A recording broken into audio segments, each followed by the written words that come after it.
Good morning students. बच्चों, आज मैं आप लोगों को भाषा की बात लेसन 8 की इंट्रो में इसके पहले आप लोगों को समझाया था, उसका भाषा की बात बताने जा रही हूँ। सेक्शन भाषा की बात उसके पहले थोड़ा सा अनुमान और कल्पना के क्वेश्चन में दिखाना चाहती हूँ आप लोगों को कि ये क्वेश्चन इनको समझना है बेटा, है ना, इनको नोट नहीं करना, समझना है इनको। तो यह कोई ज़रूरी नहीं कि शोहरत पैसा भी साथ लेकर आए। क्या आप धनराज पिल्ले की इस बात से सहमत है? कुछ क्वेश्चन हम लिखेंगे। अपने अनुभव और बड़ों से बातचीत के आधार पर लिखिए।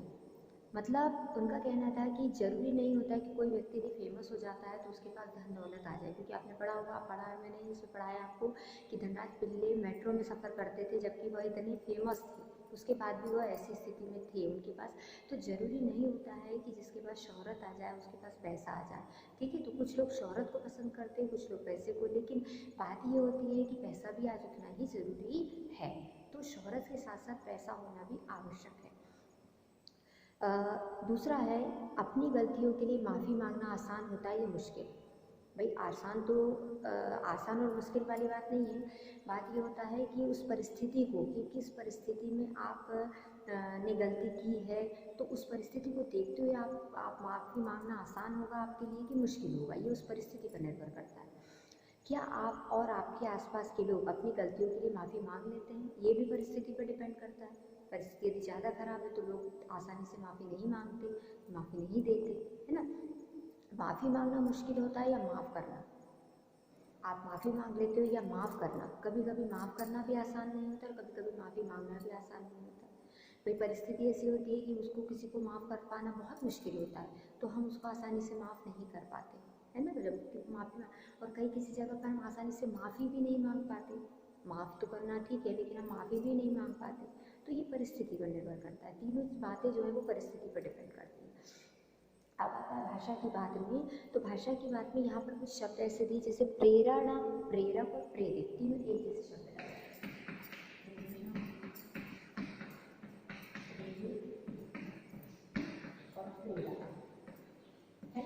मतलब क्या होता है, इनका तीनों का मीनिंग अलग अलग है। बात एक ही है लेकिन मीनिंग अलग अलग है, तो उसके बाद के प्रयोग भी अलग अलग हो जाएंगे। जैसे कि आपका प्रेरणा, मतलब माँ से मुझे प्रेरणा मिली, ये हम उस, वो हमें मोटिवेट करती है, तो माँ से मुझे क्या मिली? प्रेरणा मिली। और कुछ बातें जो होती है वो प्रेरित करती हैं, वो मतलब प्रेरित करने वाली बातें। कुछ बातें माँ से प्रेरणा मिली, वो अलग सेंटेंस हो गया। कुछ बातें हमें प्रेरित करती हैं, मोटिवेट करती हैं, वो अलग सेंटेंस हो गया। और प्रेरक चीज़ें जो कि उसके लिए उत्तरदायी होती है, प्रेरणा के लिए उत्तरदायी होती हैं, वो प्रेरक कहलाते हैं। मतलब ऐसी चीज़ें जो कि उसके लिए, प्रेरणा के लिए उत्तरदायी हैं, वो प्रेरक कहलाते हैं। जिसके द्वारा हमको, जिससे हम प्रेरित हुए, जिससे हमें प्रेरणा मिली, वो प्रेरक कहलाए, ठीक है। तो इस तरह से संभव, संभावित और संभवतः का भी है, उत्साह, उत्साहित और उत्साहवर्धन का भी। तीनों के ये ऐसी प्रकार से मैं आपको वाक्य में प्रयोग बताऊंगी। दूसरा क्वेश्चन है, तुनुक मिजाज शब्द, तुनुक और मिजाज दो शब्दों से मिलकर बना है।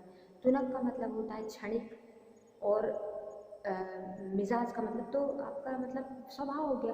तो तुनुक का दो मीनिंग होते हैं, तनिक, तुनुक, क्षणिक, ये तीन मतलब इसके शब्द कहे जाते हैं। तो क्या हुआ कि इसमें कुछ मतलब शब्दों को घुमा के आपको बताया गया है। तो जैसे बादल को क्या कहते हैं? बदरा भी कहते हैं, बदरिया भी कहते हैं, बादल भी कहते हैं। कुछ ऐसे नाम जो कि बोलियों में चेंज हो गए, वो हमें इस बुक से थोड़े से ढूंढना है, ठीक है। तो वो हम ढूंढ के आपको बताएंगे। हर खेल के अपने नियम, खेलने के तौर तरीके और अपनी शब्दावली होती है। जिस खेल में आपको रुचि होती है उससे संभावित कुछ शब्दों को लिखिए। जैसे फुटबॉल के खेल से संबंधित क्या है? गोल, बैकिंग, पासिंग, बूट, ये शब्द जो उस समय खेल के दौरान प्रयुक्त होते हैं। जैसे एग्जाम्पल क्रिकेट, क्रिकेट के तो आप बहुत सारे शब्दों को, no ball, run out, clean bowled, है ना, ग्लव्स या कैच।